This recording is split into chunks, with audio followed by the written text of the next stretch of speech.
Give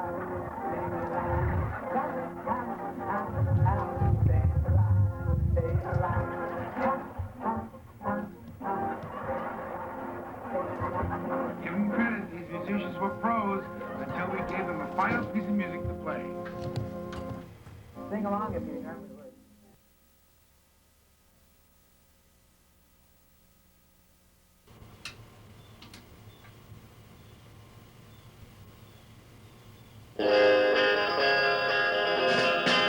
Oh, let's hang out, 'cause you knocked me out, babe. Why don't you get out of your room? You can bring your poetry and your colored beads. Why don't you come over, where the candy is free? I don't mean just sitting around. I mean doing something cool, 'cause you're cool. I've seen you around, downtown.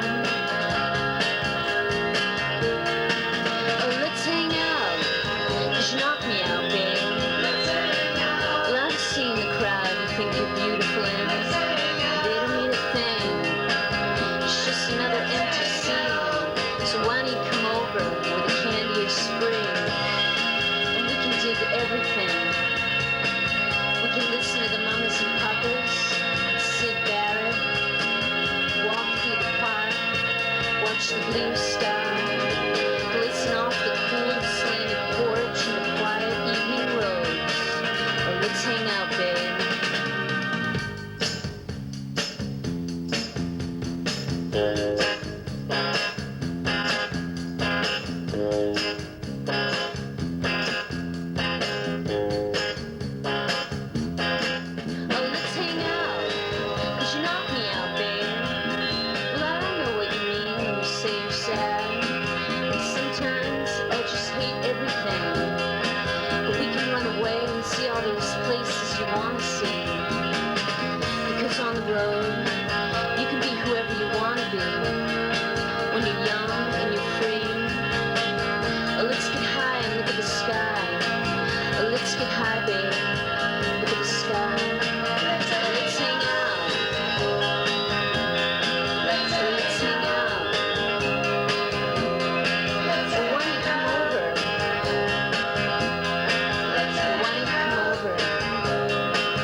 Does anybody know any inspiring tunes that we could whistle to like introduce this segment?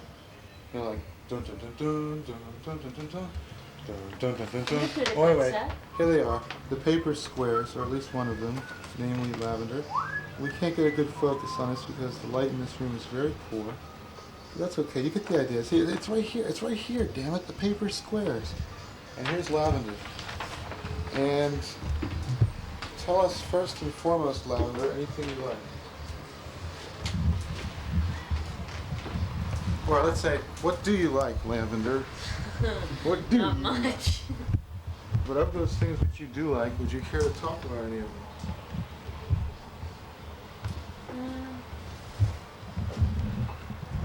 I don't really like Wheel of Fortune. I like The Price is Right. Yeah. I don't watch much TV. Well, I do watch a lot of TV. You watch TV constantly. Yeah. I do watch TV constantly, but I do stuff when I'm watching TV, so it doesn't really count.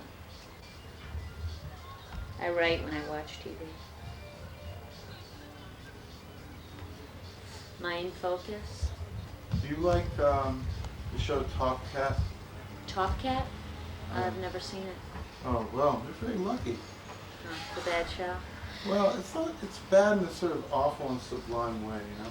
First of all, it's a straight rip-off of the Phil Silvers show. It's just transposed into the medium of the alley cat instead of the swindling career serviceman. Well, tell us a little about the Paper Squares, the band, how it started, how it all began. Okay, what I was doing is, I was just writing poetry. Where should I be, glancing to? Over here? Oh, Over doesn't here? matter. Glance Oh. anywhere.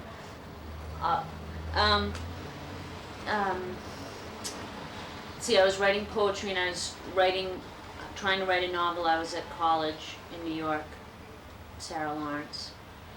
And I started to get ideas for like songs with my poetry in my head kind of, and I tried to work with some people. I was thinking of putting the stories to sound effects, like kind of doing like live stories, like storytelling. That's kind of the thing that I was into, is telling stories and putting them to, like, you know, if someone lit a cigarette or something, you know, like old radio shows type of thing. Because I really like, you know, like that type of thing, you know, old radio type of stuff. And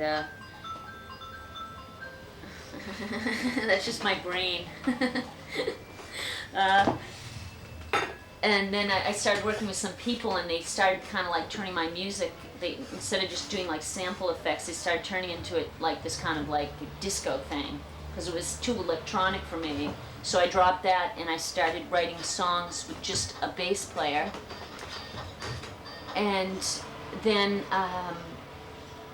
after I did that, I was gonna, you know, start playing music, and I was looking for a keyboard, and I got together with a friend of mine in Marblehead that I used to hang out with since I was like 18, who plays bass, and he was like just in little bands, and his name's Gary Dodd, who plays bass, and we used to like hang out at bars together and stuff, and so we started putting music together with just the bass and the poetry and like plastic toy instruments on a 4-track. We're doing like plastic trumpets and like little xylophones and little, you know, itty-bitty keyboards like that and stuff like that. And so I wanted to get a farfisa, and I looked in the want ads, and Seth had a farfisa. Seth plays guitar, and I bought the farfisa from him. And, you know, so Gary and I were just messing around the 4-track and blah, blah, blah. And then Seth was like, you know, called me up kind of like out of the blue and just said like, you know, how's your thing going? And I just said, you know, we're looking for a guitar player. He's like, oh, really? I play guitar.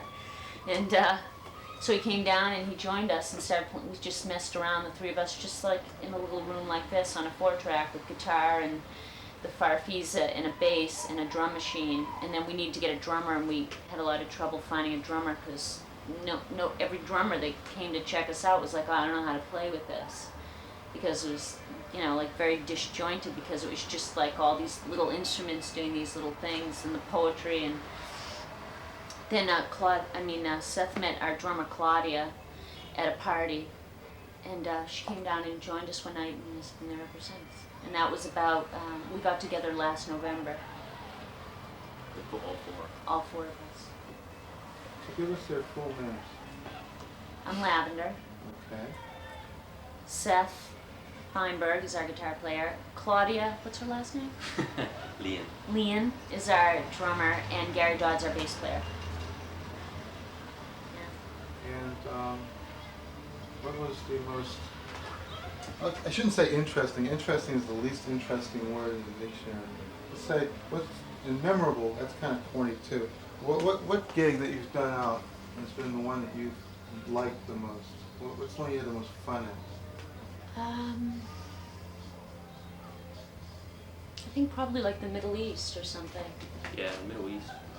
Probably in the Middle East, because it was really comfortable scene there. Kind of everyone, you know, seemed to really enjoy it. People seemed to pay attention to the music and listen and like come forward and things like that. Bunratty's was pretty fun. We played there once, and that people seemed to like really be into it there. We were on a bill with a lot of really like heavy bands, and then all of a sudden we came out with this very kind of thin sound with the Farfisa, and people were just kind of seemed to be really surprised by it. So it's, you know, it's fun. It's fun, you know, it just depends, I guess, what kind of mood you're in, you know. I like to listen to other bands and, like, you know, just sit around or, like, dance and stuff and, you know, goof around. You know, about memorable. Keep going to that.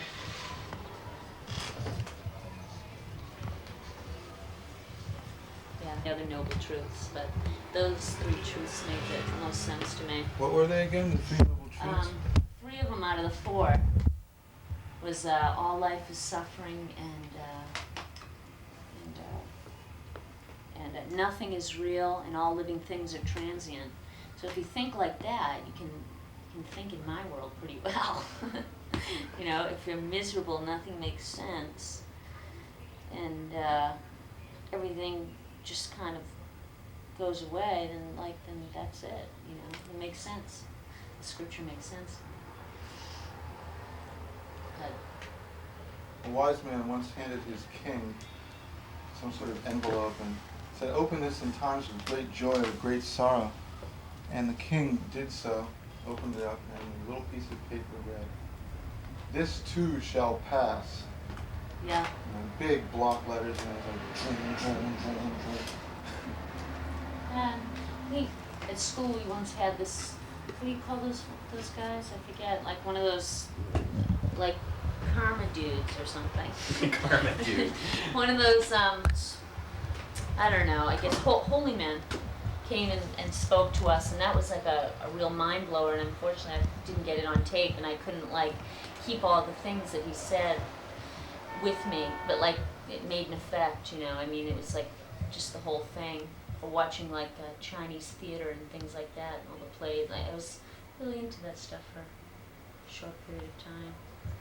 But it was like a comfort to me at school for a while. So I was depressed there, along with every place else. Anyway, I suppose we should be talking about the paper squares. Weird. Karma dude in the How did we get our name? Okay, there's something. Well, I don't know. I didn't know if I wanted to pitch that because it might be a private matter between you and the band. You may not want to reveal the true, authentic story.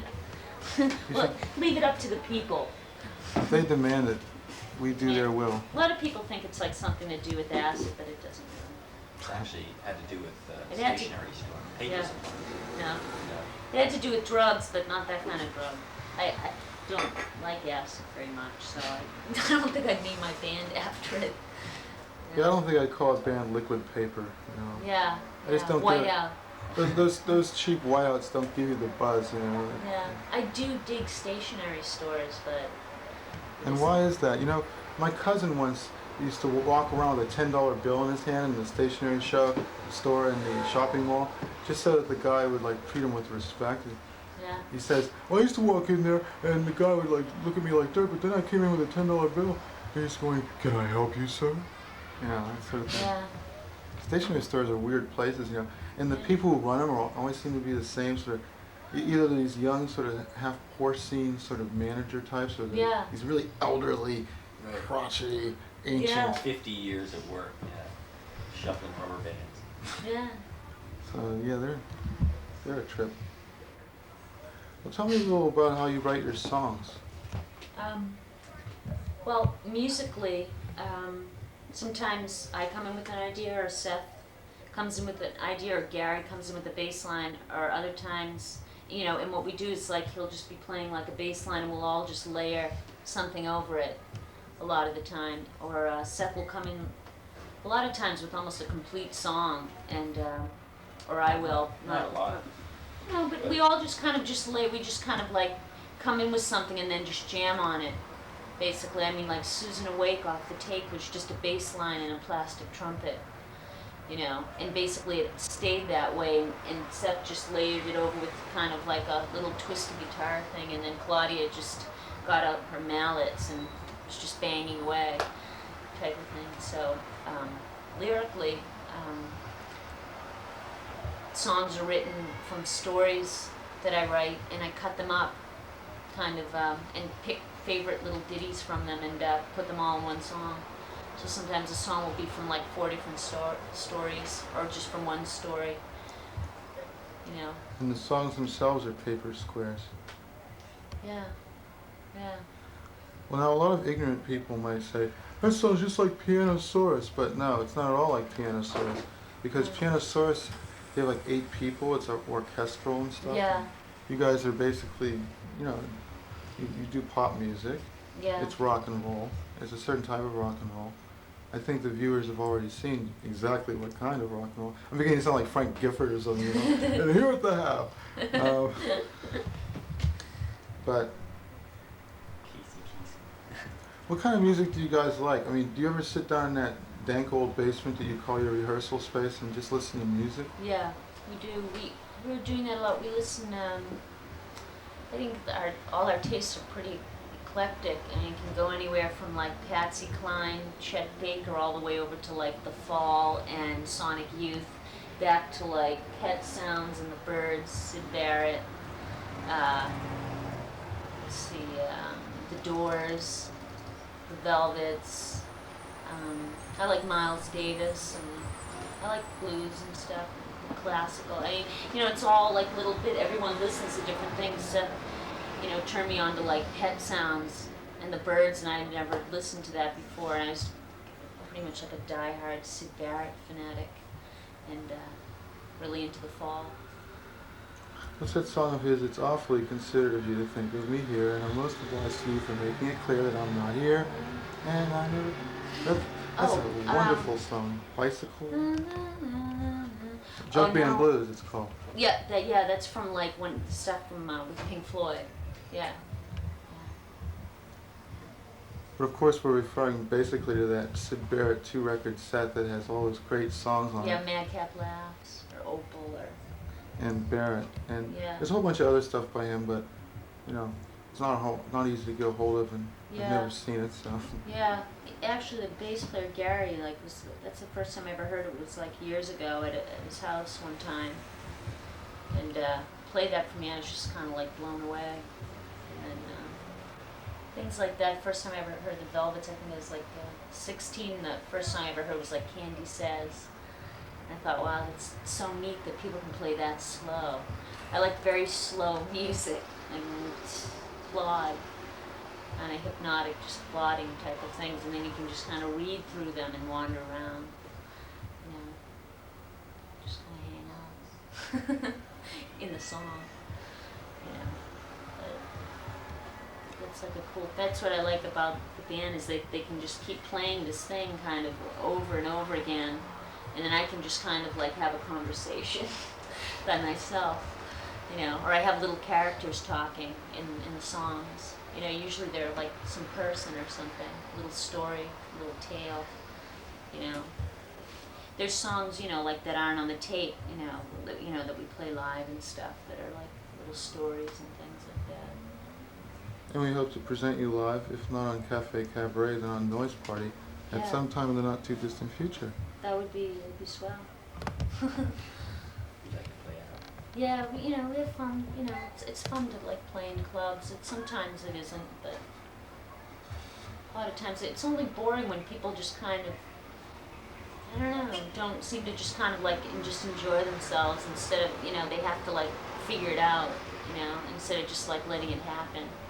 You know, they got to sit there and kind of go like, you know, instead of just going, oh yeah, it's like some cool music playing, yeah, it's cool, whatever, type of thing, you know. But, I don't know, I'm surprised I'm in a band anyway. So. Well, then perhaps we should turn the focus on to Seth. The glare of the spotlight, the thrill of the crowd. No, nothing. Well, what do you want to know? What Well, can I do for you? How did you come to join the band? And I don't know, what are your impressions of the band? Well, like Lori said, she called me because she was looking for a keyboard, and I had it. So sort of we got together through the One advertiser, the band, I don't know. I mean, it's sort of. Seth does a lot of his own music on his own. I mean, he just wrote music by himself on the 4-track. it was kind of a, really wasn't going anywhere, and I, really wanted to, just sort of not really do something that was focused and like had like, all right, we're gonna have this goal and that goal, but just kind of, You just wanted just sort of see what would happen. And I really liked, like poetry. The first time we met, Lavender and Gary, it was just, they were really interesting, doing really, cool stuff, and I would just play these little guitar lines that, most people I'd ever jammed with would say, stop playing that, let's play something real, and they'd go, yeah, keep playing that. And that's really how, to me, that's like what the band has been. It's like, really open. We weren't trying to do, we were just playing because we were all just writing music by ourselves, it was just a thing, we'll write together. We all seemed to like what each other, what each thing we were playing, no one wanted to be like the boss, everyone just wanted to just play music together. It wasn't like, like the guitar thing or just everyone just plays their part, and we don't really. As long as the spotlight's on me, 90% of the time, so I'm wearing my spandex, Claudia, I have to make sure I don't stand in front of her when we play out. I try and like push myself over to the side of the stage or something, and like in the background, people are like, where's the vocals coming from? I'm like hunched over a keyboard, no one knows I'm singing, everyone's trying to figure out, what person's actually the vocalist here, so. Yeah, people always say we look very serious and angry when we're playing. It's just because I think it's like we kind of just play how we do in the basement, or just hanging out and playing. I don't know how people are supposed to act when they're playing music. Someone said I should smile, and I said, like, why? Like, what am I supposed to be like smiling? I'm just playing, like dee-lee-lee type of thing. Let's talk a little bit about the song "Let's Hang Out." Can you describe to me the day you wrote that song? It was in the summertime, and I wanted, we wrote the song in the winter time. It was after the first big snowstorm. Seth and I we came back to the house, and it was like 1 a.m. We were just having something to eat, like after practice. He's like, I have this idea, I'm just like, nah, I'm really tired. Like, I don't want to hear your idea, And he's like, oh no, you gotta check this out. And he played it, and I was like, oh, that's great. I want to go get the keyboard, and I got the keyboard, and we started playing this song, and it was really neat. We just recorded it on a little, tape deck, and we brought it into practice. And then I didn't kind of really get around to writing the lyrics till it got warmer out. And the lyrics. Is that true? I thought it came together pretty quickly. Did it? I thought so. Because you came in, pretty soon after that. Maybe it did, but I'm pretty forgetful. I had kind of like a blackout for a couple months. Actually, I was kind of ill for a while, and it's still going on right now. Yeah. And so anyway, so I wrote the lyrics, and I was kind of writing about kind of what Seth and I were doing when we were just kind of listening to music together and writing songs together. We were listening to the Mamas and Papas a lot, and I was very into Michelle Phillips. I like her. I think she's just a very neat kind of singer and everything. And Mama Cass, I love Mama Cass. What's that song of theirs? Wa da da da da da da. That's like a cover. That's actually, I think, a cover of it. They have a song called 12:30 that's like amazing. Young girl coming to the canyon, But so we were listening to Syd Barrett and the Mamas and Papas, and we were into this whole kind of positive thing for a while. Briefly, there's a positive thing happening for both of us, and then it's fun music to listen to. It's really, Mamas and Papas, I think, are amazing. I just think they're such an incredible band, and I saw this documentary on them, and I didn't realize how tweaked out they were, that they're really warped. They had a really weird scene going on for themselves. They were just neat. And they were all friends and everything. It looked like, fun. I don't know how other bands are, but it seems like it could be just people hanging out and having a good time. Theme song. Yeah, let's hang out. That's about it. But you want me to say something else or stop? What's that song? can play Twilight Zone.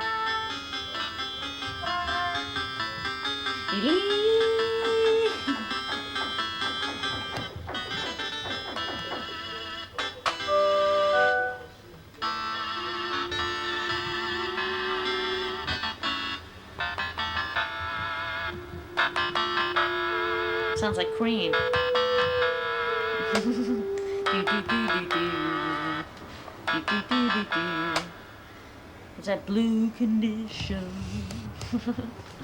Oh well. Ladies and gentlemen, do not try adjust this at your home. set. I've been this is a new sound we're working on, a new kind of sound, like, you know, sort of involving, you know, a random applying of pressure to Hey, that's a neat sound. cheap keyboards. Oh wow.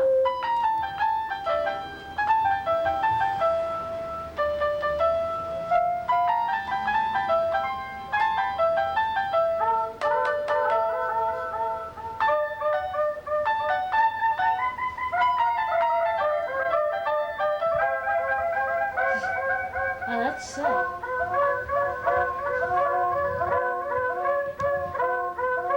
When the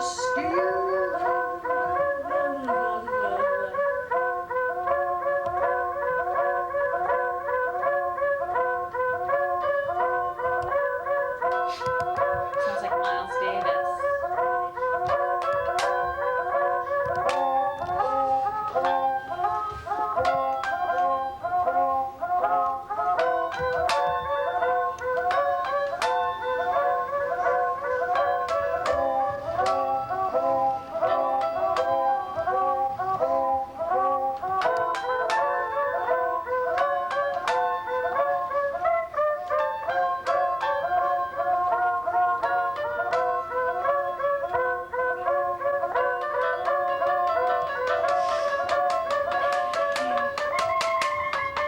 Bitch Magnet.